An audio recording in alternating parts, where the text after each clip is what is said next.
your neat mustache. And your Aryan eye. Bright blue. Panzerman! Panzerman, oh you! Not God, but a swastika so black no sky can squeak through. Every woman adores it, fasces. The boot in the face. The brute heart of a brute like you. You stand at the blackboard, Daddy, in the picture I have of you. A cleft in your chin instead of your foot. But no less a devil for that. No, not any less the black man who bit my pretty red heart in two. I was 10 when they buried you. At 20, I tried to die and get back to you. I thought even the bullets would do. But they pulled me out of the sack, and they stuck me together with glue. And then I knew what to do. I made a model of you, a man in black with a Mein Kampf look and a love of the rack and the screw. And I said, I do. So, Daddy, I'm finally through. The black telephone's off the root. The voices just can't worm through. If I've killed one man, I've killed two. The vampire who said he was you and drank my blood for a year. 7 years if you want to know. But, Daddy, you can lie back now. Because there's a stake in your fat, black heart. And the villagers never liked you. They're dancing and stamping on you. They always knew it was you. So, Daddy, you mean nothing to me. And I'm through.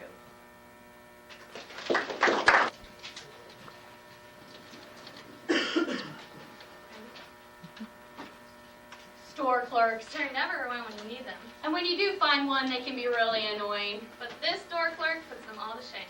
Disconnect by John Havens.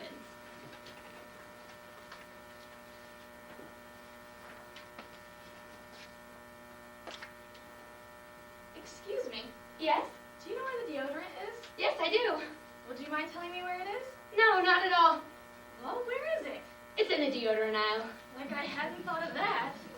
Really? Well, it does seem pretty obvious. Never mind. I guess I'll find it by myself. Hey, look, I didn't mean to be rude. I just like answering people with exact answers. Even if you know exactly what they mean? Sure. It's sort of like, a hobby. So, if I were to ask you, can I go to the bathroom, then you'd obviously say, Well, I don't know, can you? I hate that when people do that. I'm just really into people clarifying what they mean. It's all about communication. I guess you're right. So what if I were to ask you what part of the deodorant aisle the deodorant is located in? Then you'd say, It's next to the cologne. and then if I said, where's the cologne? Then you'd say, It's next to the deodorant. but that doesn't help me. Well, I don't mean to be unhelpful. I'm just here to communicate on a friendly level. See. You know, you might think about bribing me. Huh? You know, bribing me. If you're so anxious to get to that deodorant, you could just slip me a few dollars and I'll go get it for you. Do I look like an idiot? Well, no, but you do smell like one. There's no need to be rude. Fair enough. What I meant to say was, your odor is quite pungent, and it makes my nostrils flare like this. Not bad, huh? Bad is a moralistic term, which I do not think needs to be attributed to natural body function. Everybody sweats, and in fact, Americans are the only ones who get so caught up in it. How do you mean? Well, like in France, for example, they'll bathe for weeks at a time over there, and nobody seems to care. Really? I didn't know that. No, I was exaggerating. Well, that's not communicating, though. That's sort of lying to me. True, but along with my desire to communicate with people, I also really enjoy teasing people at times, too. Oh, okay. Well, that kind of works out well because I enjoy being teased. Do you? I do. So, if I were to say, that outfit you're wearing looks like yak vomit, you'd say, Great, thanks. oh, or if I said something akin to, oh, I don't know, being near you makes me want to chew off both my wrists, you'd say. Splendid, excellent, fantastic. Well, this does work out rather well. It does. Though, I'll have to warn you, I do have a rather demanding side. I like to yell random things at people I don't know. What a wondrous turn of events! I love being ordered around by total strangers. You've got to be kidding me. I'm not. But but you said you like to joke and tease with people. Oh, yeah.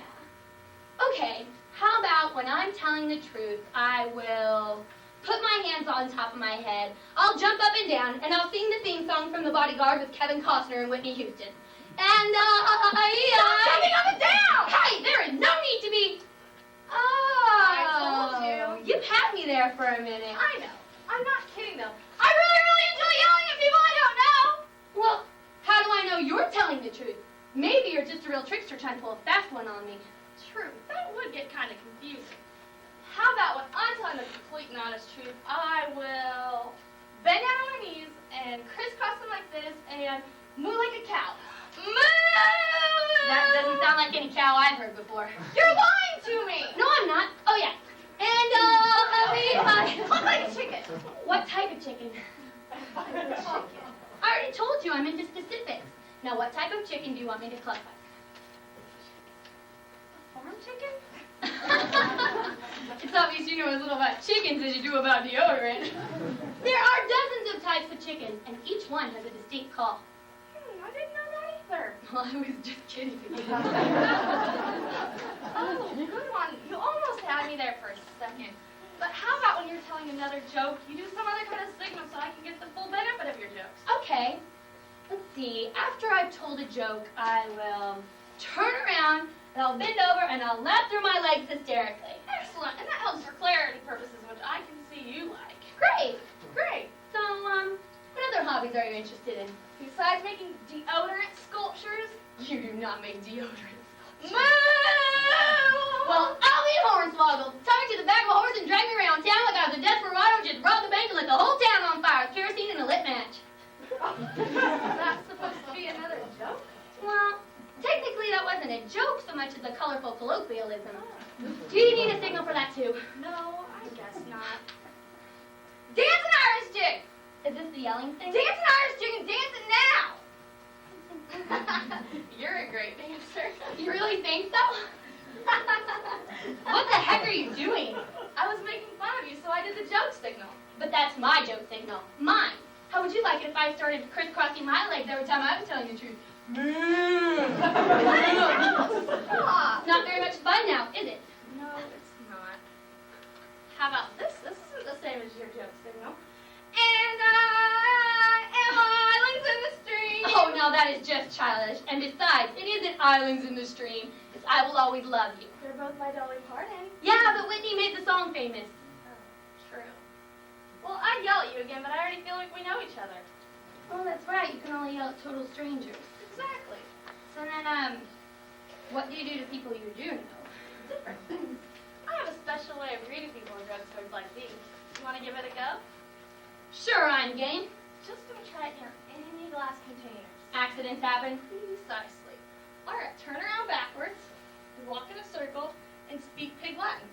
Ote, heyday, dete, ote. Rip gay, booty K, eater bay. Oh my God! What was that for? Well, that's part of my greeting, silly. Well, then I suppose the last part of my greeting is this. Oh, sick! That's called a wet willy. What really is? I may not know the basics, but I know deodorant. Fine, fine. Well, it's been pleasant talking to you. Have they? Moo. Same here, I suppose. And, Thank you. Now, will you please tell me where the deodorant is?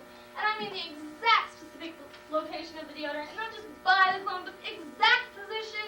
I'm afraid I can't. Why not? Am I not being specific enough for your communication needs? Oh, no, it's not that at all. Then what is it? I don't work here.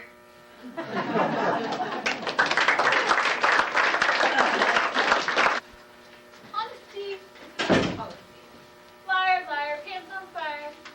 In the society in which we live today, honesty is not always the first choice that people like to think of. Children are finding it easier to answer questions with the response that is wanted to be heard rather than the truth. Adults are the same way. For instance, the never-ending "do I look fat?" question. Adults find themselves automatically saying no with some sort of explanation whether the person is or is not fat. It is easier to be polite rather than to bluntly tell the truth. Even the authority of our time have been caught lying, whether it be our president, our lawyers, or our media. According to Gerald Jellison, a professor of psychology at the University of Southern California, the average person tells approximately 200 lies per day. Granted, most of these lies are small white lies, but there are also deliberate deceptions and the occasional whopper. His study revealed that the worst offenders were those who had the most social contact and were forced to make demands on people. Lawyers, doctors, receptionists, politicians, and salespeople all fall into this category. Often what we are talking about are very small lies, but they are lies nonetheless, said Mr. Jellison, who believes lying is crucial to the normal functioning of society. We find people are almost constantly giving excuses for their failure on behavior that might otherwise seem unreasonable. People whose jobs involve getting information will try to justify demands that might otherwise seem inappropriate or give offense. A typical comment might be, "I hate to bother you," when really, they don't care. They might blame traffic for being late, when honestly, they didn't make the effort to be on time. The problem is, once a person's lying becomes habit, he or she eventually becomes capable of lying about anything. These big lies can be very harmful to a person, especially those the lie affects, as well as to society as a whole. Lies are also illegal in some circumstances, such as in fraud, financial misrepresentation, negligence, or false advertising. I think it's time to take a step toward decreasing the lies we tell every day and improving the trust we have in one another. But before we can solve this problem, we need to understand why people lie. Lying begins when we are children. Children usually begin lying for the same reasons adults do. They feel trapped, are scared of punishment or rejection, feel threatened, or just think lying will make things easier for everyone. Children, ages 2 to 4, often are not actually lying. The problem with this age span is that a child cannot distinguish between reality and fantasy. Between the ages of 5 and 6, a child begins to understand the concept of guilt when they do something wrong. By the time a child is 7, he or she can definitely tell when they're telling a lie. They may lie in order to avoid punishment or to get out of doing a chore. Lying can also be an indication of emotional problems in some children. Often, responsibility can cause a child to fall into a habit of lying in order to meet the demands of their parents, their teachers, or their friends. They are trying to be bad people, but have rather picked up a bad habit. The lying doesn't stop when childhood is over. It follows us to our teen years. A study by the December 1999 Journal of Nonverbal Behavior found that lying is a social skill that can help a person get along.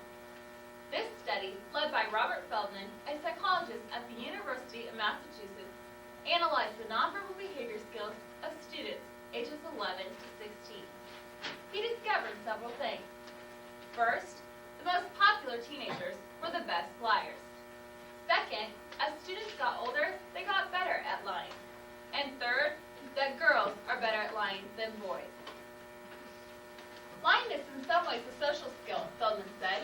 If we were always totally honest with one another, we would find ourselves getting into lots of unpleasant situations. Nobody wants to hear that you don't like the gift you just gave them. But for teens, lying is the #1 reason that people lose trust in them. For instance, in schools, many students believe that cheating is not wrong. However, that student is lying by claiming someone else's work as their own. Many teachers have a hard time gaining trust in a student whom they have caught cheating. One of the main reasons teenagers lie is to avoid confrontation. Getting in trouble is never fun, but lying to avoid it is always a band-aid solution.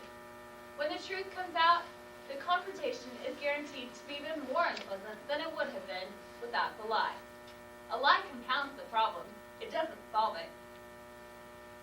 Another reason teenagers lie is to make themselves seem better or more interesting. This sort of lying can be a sign of low self-esteem, problems at home, or depression.